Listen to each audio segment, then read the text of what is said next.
کیا سن رہے ہو؟ قبر سے مراد، بولو بولو، قبر سے وہ گڑھا مراد نہیں، قبر سے وہ گڑھا مراد نہیں، کیا بول رہا ہوں؟ قبر سے وہ گڑھا مراد نہیں۔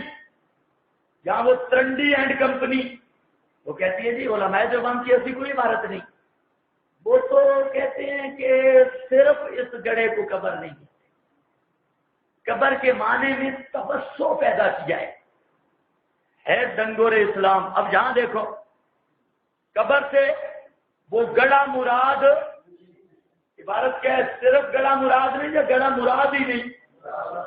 قبر سے وہ گڑھا مراد نہیں جس میں مردہ کا جسم دفن کیا جاتا ہے۔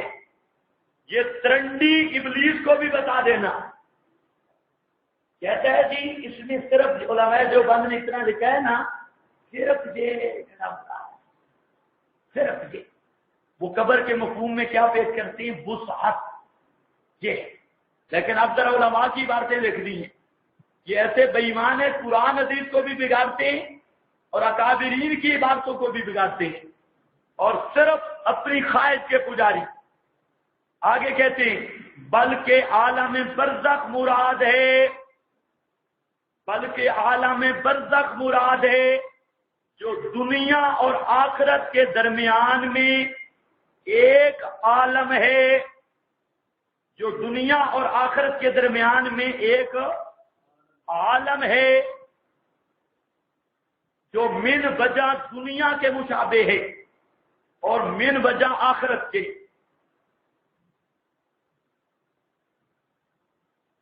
یہ صفحہ نمبر ہے 113۔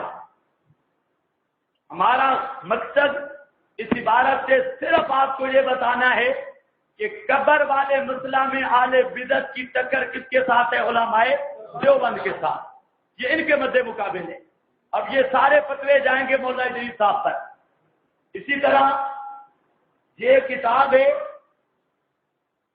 عقائد اسلام علامہ حقانی کی، اور یہ بھی یہ گپوٹیشن ہم نہیں پڑھ رہے ڈائجسٹ رسالے، یہ عقائد کی کتابیں ہیں جن کو علماء دیوبند عقائد کہتے ہیں، اس کا مسئلہ ہے۔ یہ کسی رسالہ الخیر یا البلاغ کی عبارت نہیں ہے، یہ فرق بھی ذہن میں رکھو۔ مسئلہ عقیدے کا تو عبارت بھی کس سے آ رہی ہے؟ عقائد کی کتاب سے۔ اب یہاں پر یہ کتاب جو ہے، یار لوگوں نے تو المحند کو عقائد علماء دیوبند کہا، حالانکہ وہ نرا جھوٹ ہے۔ المحند کو عقائد علماء دیوبند کسی بزرگوں میں سے کسی نے بھی نہیں کہا۔ المحند کا معنی کسی لغت میں بھی عقیدہ نہیں بنتا، کسی بزرگ نے اسے عقائد کی کتاب ہی نہیں کہا۔ اوپر لکھتے ہیں المحند یعنی عقائد علماء دیوبند۔ مولوی صاحب سے میں نے پوچھا کہ کس لغت کا ترجمہ ہے یعنی عقائد علماء دیوبند؟ یہ المحند کا آنا یہ ہے عقائد علماء دیوبند، اس کا نام بھی عقائد ہے، اور اس پر تصدیقیں بھی آپ دیکھ لیں۔ یہ سب سے پہلی تصدیق حضرت مولانا محمد قاسم صاحب نانوتوی۔ اور بزرگوں جانتے ہو کہ نہیں جانتے؟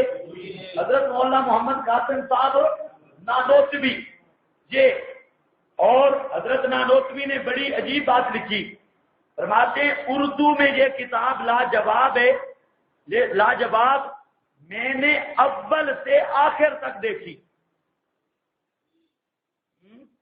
یہ کتاب میں نے اول سے آخر تک دیکھی کہ ایسی کتاب اس زبان میں دیکھی نہ سنی۔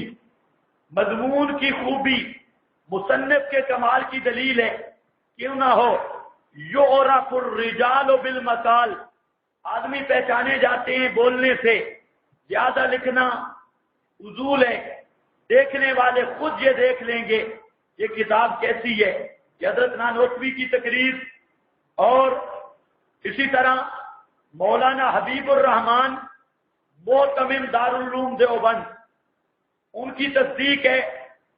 اسی طرح وہ لکھتے ہیں کہ اس کتاب کی یہ کتاب ہر مسلمان کے گھر میں رہے، ہر مسلمان کو اس کتاب کی ضرورت ہے، ہر مسلمان کے گھر میں رہے۔ یہ کتاب انہوں نے چھاپنی بھی بند کر دی تھی۔ جب ہم نے حوالے اس کے پیش کیے، ایک دن میں گیا گجرانوالہ میں جمعہ پڑھایا، اور وہاں پر ایک مولوی صاحب ہیں، وہ جس نے کتاب لکھی ہے اساس المنطق وغیرہ، اس کا نام ہے قاسم، مولوی قاسم صاحب۔ تفسیر المنطق کی شرح ہے نا بڑی، جو اس نے لکھی، موٹی تھی، آپ نہیں جانتے اس کو؟ واہ واہ، کتنا بڑا محقق عالم ہے، کافی کتابیں لکھی ہے، صوفی صاحب۔ اس کے رشتے دار تھے، ان کے بعد میں جمعہ پڑھا، نصرت العلوم کا فاضل ہے، اس سے بڑا غرور ہے کہ میرے ساتھ مولوی بات ہی بڑی کر سکتا۔ میں نے جمعہ پڑھایا، مجھے نہیں پتا تھا، تو وہ کتابوں کی پوری بنڈل لے کے آج جمعہ پڑھا کے ہم بیٹھے تھے، مجھے کہتا ہے اس کا رشتے دار، وہ بھی صوفی سا ہے، وہ کہتا ہے کہ وہ مولوی صاحب ایک آئے ہیں، وہ آپ سے گفتگو کرنا چاہتے ہیں۔ ایک مولوی صاحب آئے، اس نے بھی بتایا نہیں، ویسے تو نام سے میں جانتا تھا، وہ مولوی سرفی نابی اور مدرس بھی ہے، مصنف بھی ہے، مشہور عالم ہے، مولوی سرفراز صاحب کا شاگرد بھی ہے، نصرت العلوم کا فاضل بھی، اور وہاں مدرس بھی ہے، کتابیں بھی بڑی پڑھاتا ہے۔ تو وہاں پر وہ تشریف لے آیا، میں نے اس کو اپنے ساتھ بٹھا دیا، تو مجھے کہتا ہے قبر کے معنی پر بات کی اور حیات پر، قبر کے معنی پر۔ تو میں نے اسے کہا کہ کہتے ہیں اکابرین جو بات کریں وہ ٹھیک ہے۔ میں نے یہ کتاب اس کے سامنے رکھی، میں نے کہا یہ اکابرین کی بات ہے، اب اس کو ماننا ہے، اس کو یہودیوں کی طرح چھوڑنا نہیں، بزرگوں اس کو مانو۔ اب اس نے پہلی دفعہ یہ عبارت دیکھی تو سر چکرا گیا، پہلے دیکھی ہوئی بالکل نہیں تھی، کبھی میری طرف دیکھے، کبھی عقائد اسلام کو دیکھے، کبھی چھاپے کی طرف دیکھے۔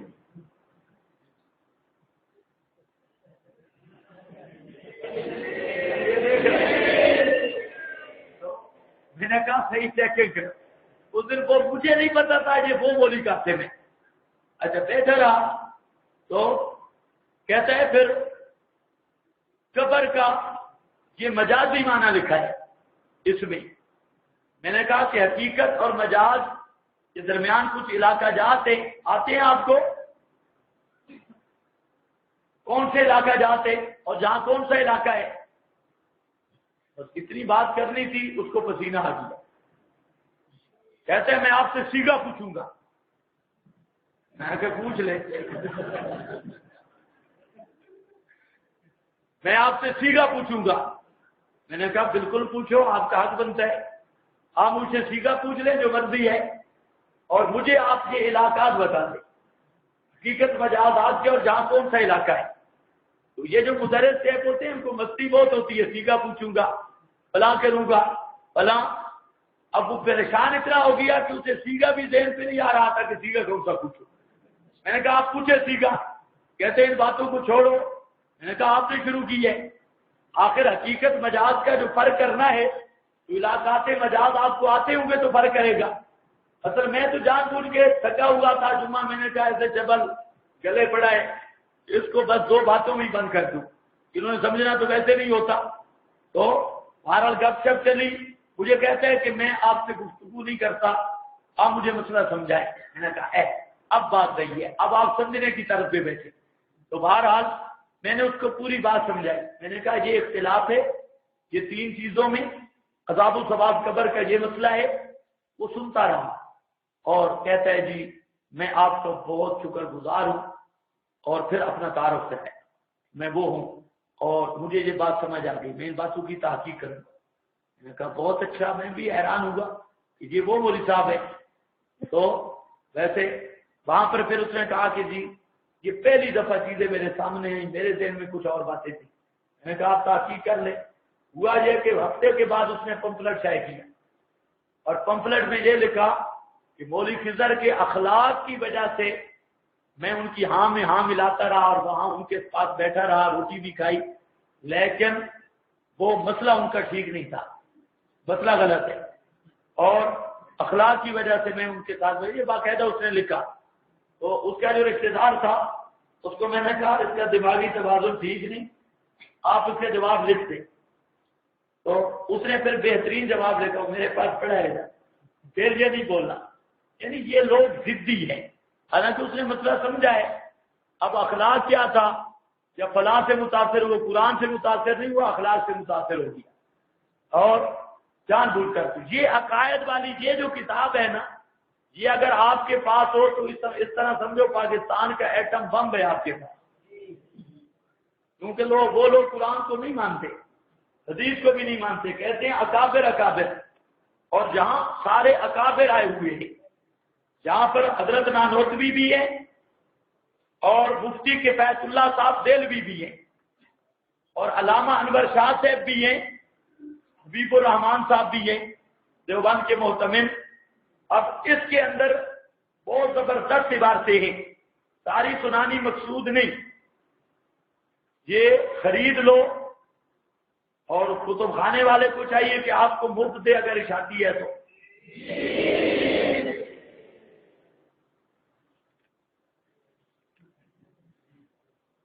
بھی ہوش ہی نہ ہو جائے۔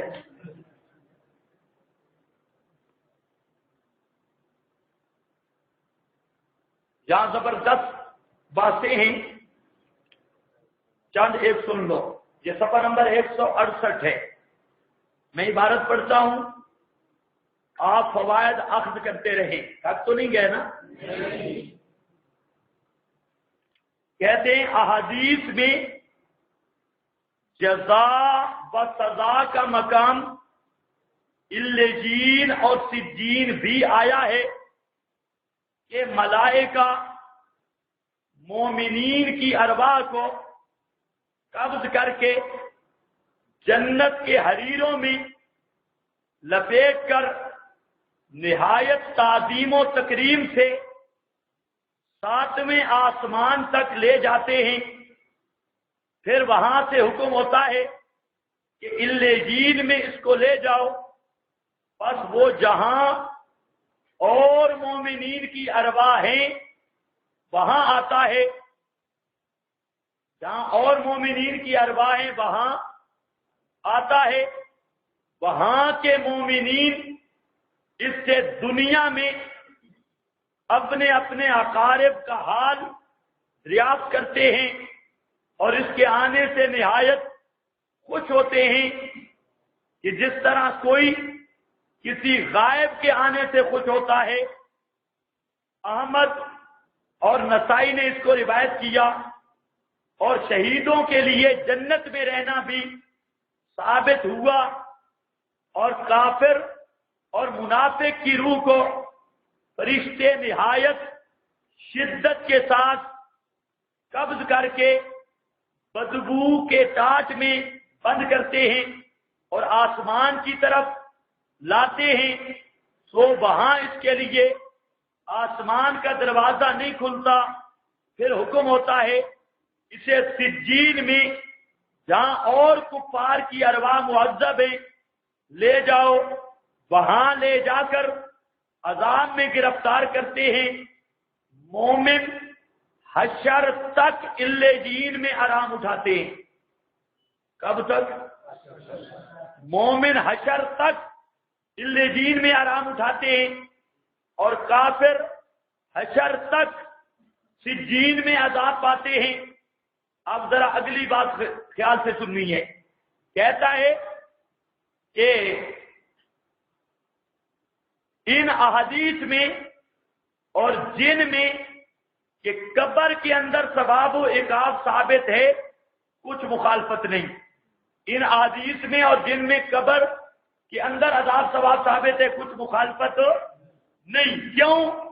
کیونکہ جب یہ ثابت ہوا کہ قبر سے خاص وہ گڑھا مراد نہیں کہ جس میں جسم دفن کیا جاتا ہے، کیا لفظ بول رہا ہوں، کیونکہ جب یہ ثابت ہوا کہ قبر سے خاص وہ گڑھا مراد نہیں کہ جس میں جسم دفن کیا جاتا ہے، بلکہ عالم برزخ مراد ہے۔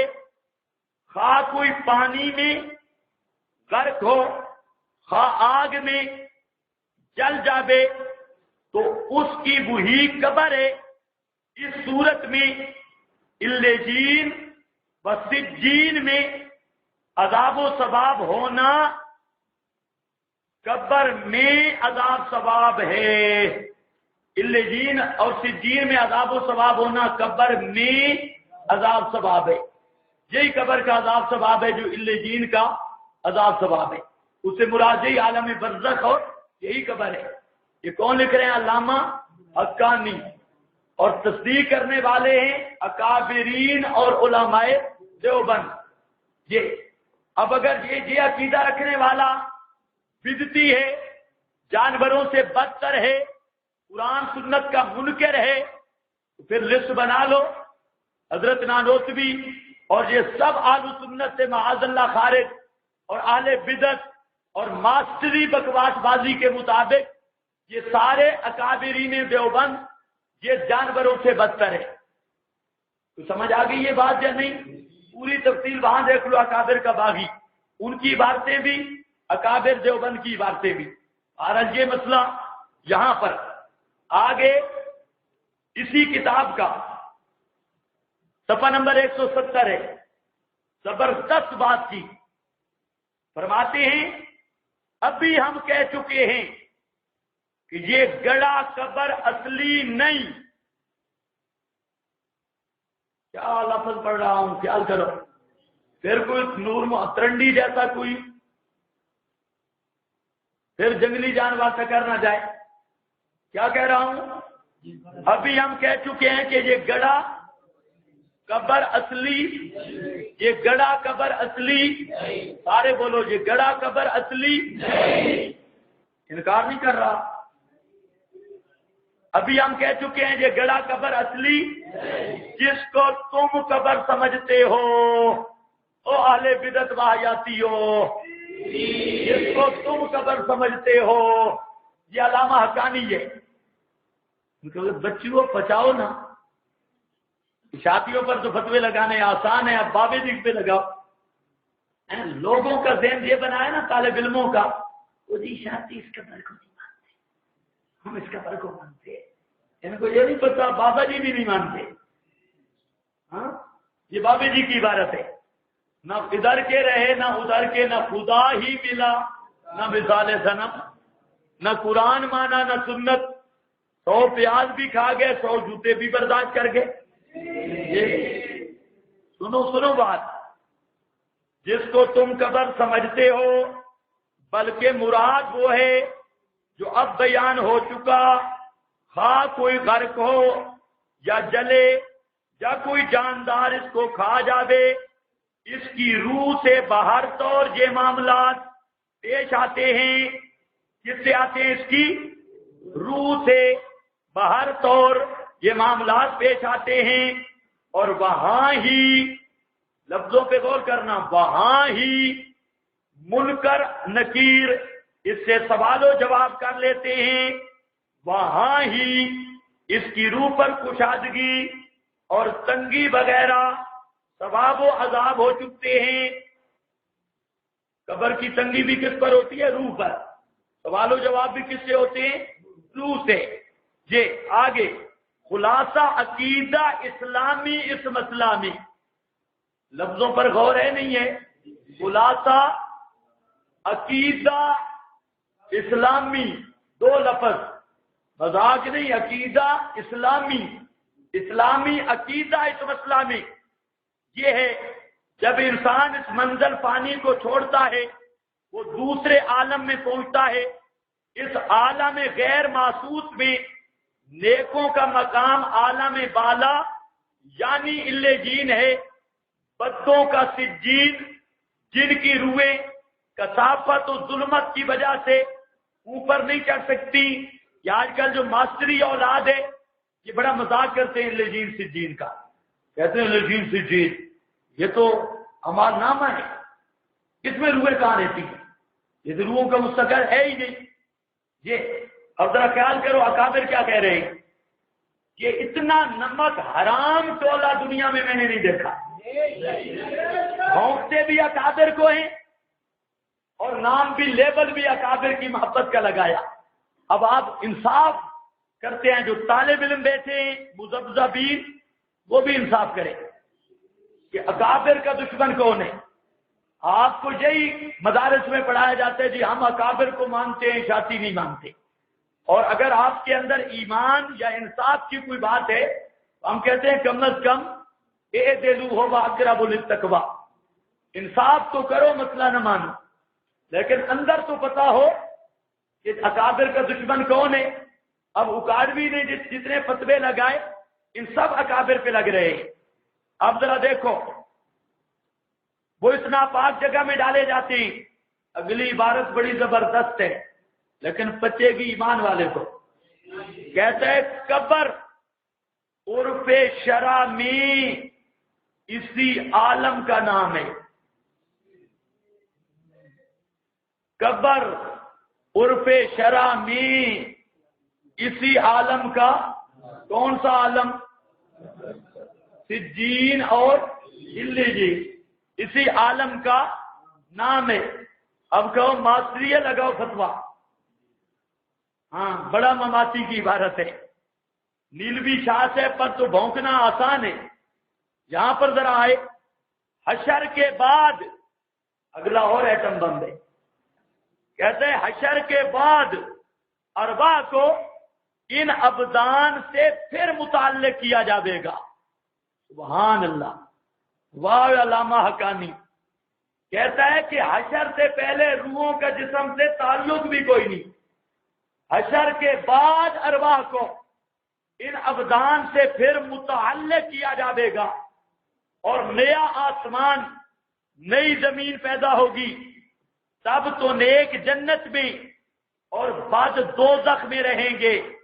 آپ ذرا خیال کرنا اگلا اور ایٹم بم ہے. زخموں میں نمک ہے. کہتا ہے عبارت سننا حشر تک کا زمانہ عالم برزخ کہلاتا ہے. حشر تک کا زمانہ عالم اور حشر اس عالم کی کامل ترقی اور ظہور کلی ہے. اگلا اشکال واجاتیوں کا کہ کبھی کبھی اس قبر سے بھی عذاب کے آثار معلوم ہوتے ہیں. اس کا جواب بزرگ خود دے رہا ہے. اور کبھی مرنے کے بعد جسم پر بھی عذاب و ثواب کے آثار نمایاں ہو جاتے ہیں بندوں کی عبرت اور رغبت کے لیے. یہ قانون نہیں، بندوں کی عبرت اور رغبت کے لیے. اب آپ ایمان سے بچائیں. اس عبارت نے کوئی چیز چھوڑا ہے؟ ایک تو صاف انکار کیا کہ یہ گڑا قبر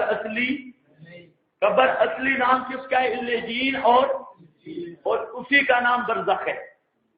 اور عذاب و ثواب سوال و جواب سب چیز کا تعلق کس کے ساتھ ہے؟ روح کے ساتھ اور عالم برزخ کے ساتھ. اب ذرا سناؤ یہ اکابرین دیوبند ہے. کچھ سمجھ آیا قبر شری کا معنی بھی؟ اب یہ قبر کے مفہوم میں وسعت کر رہے ہیں یا گڑے کے قبر ہونے سے انکار کر رہے ہیں؟ شری انکار کر رہے ہیں. یہ قبر اصلی ہے ہی نہیں. پتہ نہیں آپ کو میری بولی سمجھ آ رہی ہے کہ نہیں؟ اب ذرا فٹ کرو لا تقم علی قبرہ عبد الحق کافر معاذ اللہ. نانوتوی قرآن کا منکر، حبیب الرحمان منکر، مفتی کفایت اللہ منکر، علامہ انور شاہ صاحب، یہ سب کو کہو منکر تو شرم آئے گی. روٹیاں بھی انہی کے نام پر اور فتوے بھی انہی کے نام پر.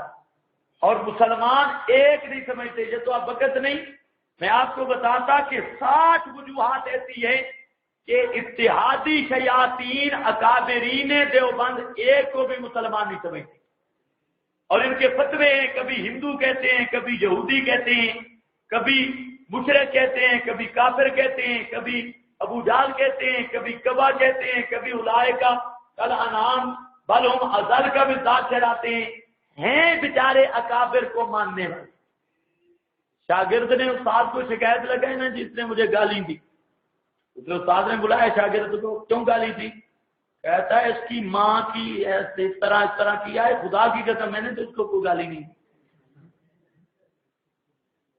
اس کی ماں کو جہاں یوں کروں، خدا کی قسم میں نے تو کوئی گالی نہیں دی مجھے۔ یہ ایسے شیاطین ہیں۔ حضرت قاضی شمس الدین صاحب فرماتے تھے کہ ملتان کے نٹ تھے، نٹ سمجھتے ہو نا، کنجر گروہ کو، کنجر۔ اب انہوں نے ایک عورت کو پکڑ لیا اور عورت پر زیورات تھے، گہنے تھے، عورت بھی کوئی تھی، حسن تھی، اس کو پکڑ لیا اور زیورات وغیرہ بھی تھے۔ تو کہتے ہیں کہ اب طریقہ کیا، ملتان سے عورت اغوا کرنی ہے، عورت کو بٹھا دیا اونٹ پر اور آگے سے بھنگڑا شروع کر دیا، ناچ شروع کر دی، پیچھے بھی کچھ ناچیں آگے بھی ناچیں۔ اب عورت بیچاری کہے لوگوں یہ مجھے اغوا کر کے لے جا رہے ہیں، خدا کے لیے کوئی آئے۔ وہ روئے اور یہ آگے سے ناچے بھی صحیح، ڈھول بھی مارے اور کہے چلو بڑھیے چل، چلو بڑھیے چل، چلو بوڑھی چل، چلو بڑھیے چل۔ اب یہ ناچے، عورت بیچاری روئے، یہ کہے چلو بڑھیے چل۔ اب لوگ کہیں کہ یہ تماشا کر رہے ہیں، حالانکہ یہ تو عورت کو اغوا کر کے لے جا رہے تھے اور آگے سے صرف نقلی ڈرامہ بنایا۔ تو قاضی شمس الدین کے لفظ ہیں کہ واحیاتی بوئی نٹ ہے۔ قاضی شمس الدین کہتے ہیں کہ یہ واحیاتی بوئی نٹ ہے، اور انہوں نے اسی نٹوں والا طریقہ اختیار کیا۔ اپنی طرف سے ایک ہانکتا ہے نا، وہ ہم 1000 دفعہ کہیں بھائی ہم عذاب قبر مانتے ہیں، خدا کی قسم مانتے ہیں، یہ کہتے ہیں چلو بڑھیے چل، نہیں مانتے۔ ہم کہتے ہیں ہم حیات نبی کی مانتے ہیں، حیات برزخیہ مانتے ہیں، یہ کہتے ہیں نہیں چلو بڑھیے چل، کوئی نہیں مانتے۔ اسی طرح وہ نٹوں کی طرح آگے بھی ناچتے ہیں، پیچھے بھی ڈوم کی طرح اور شور بھی بچاتے ہیں۔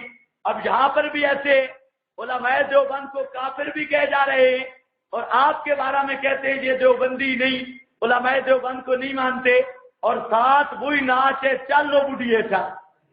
قاضی صاحب ایک اور لطیفہ سناتے تھے، کہتے سیٹ پر ایک آدمی بیٹھا تھا، 2 آدمی بیٹھے تھے، ایک تیسرا آ کر بیٹھ گیا، اور تیسرا آدمی صحیح لمبا چوڑا تھا، بہترین پیٹ تھا ماشاءاللہ کئی فٹوں کا، تو وہ آ کر سیٹ پہ بیٹھ گیا۔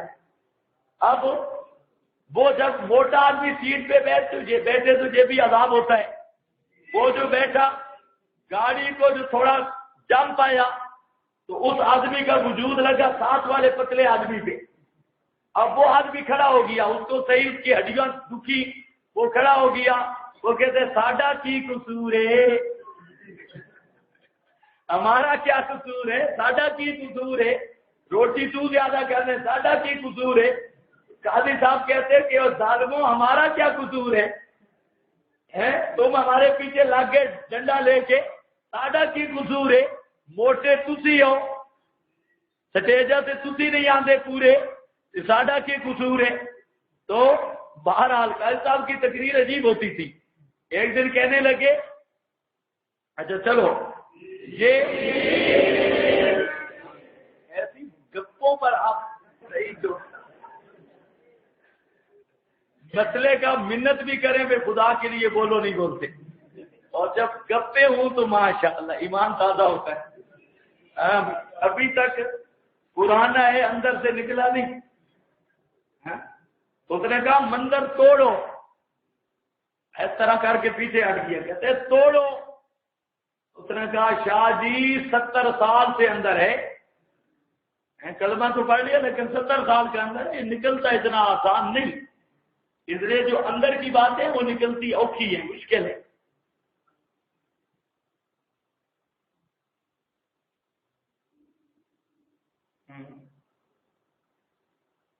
کہتا ہے اس پر احادیث پیش کرے، اللہ تعالیٰ بھائی اس کو ہدایت دے۔ ہم کیا کہہ رہے ہیں اور یہ کیا سمجھ رہا ہے؟ میں صرف آپ کو علماء کے نظریات بتا رہا ہوں، ابھی ہم کسی چیز کو ثابت نہیں کر رہے، میں آپ کو یہ بتا رہا ہوں کہ علماء دیوبند کیا کہتے ہیں، اور یہ دیوبند پہ ٹکڑے وصول کرنے والے کیا کہتے ہیں۔ اب علماء دیوبند کا تذکرہ ہے حدیث میں، ماسٹر اکاڑوی کا تو ہے.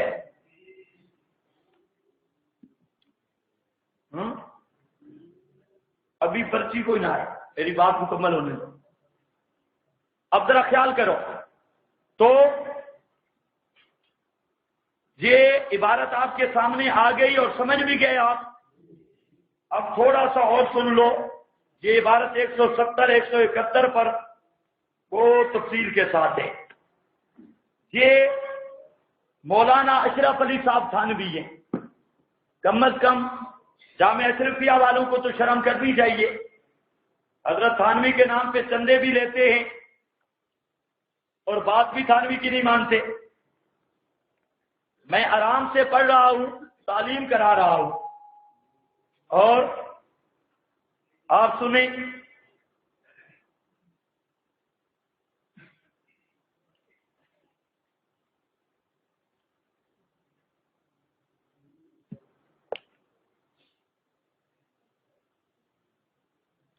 یہ زبردست عبارت ہے کچھ لمبی.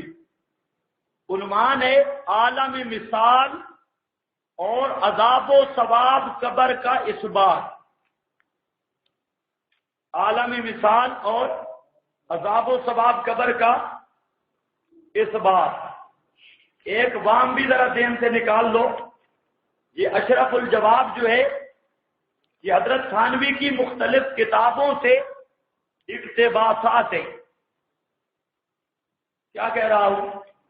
حضرت تھانوی کی مختلف کتب سے اقتباسات ہیں، اور اس کو ترتیب دیا ہے جناب منشی علی محمد نے، اور اس کے نگران ہے شیخ الاسلام حضرت مولانا ظفر احمد صاحب عثمانی. اور اوپر یہ بھی لکھا ہے، اس لیے کہہ رہا ہوں کہ وہ جنگ والا میراثی مجھے بھی کہہ رہا تھا کہ اشرف الجواب تھانوی کی کتاب ہی کوئی. آگے سے پھر اچھا ہماسی پھر ایسے حوالے دیتے. یہ ایک ہی، یعنی یہ لوگ سوا فراڈ اور دجل کے ان کے پاس کوئی چیز نہیں. حالانکہ یہ لکھا ہے منتخب الخطبات، حضرت تھانوی کی مختلف کتب سے یہ چیزیں جمع کی گئی ہیں، اور یہ آثار الحیات اور اس طرح کے رسائل ہیں. وہ بھی میں حوالہ بھی دے دیتا ہوں.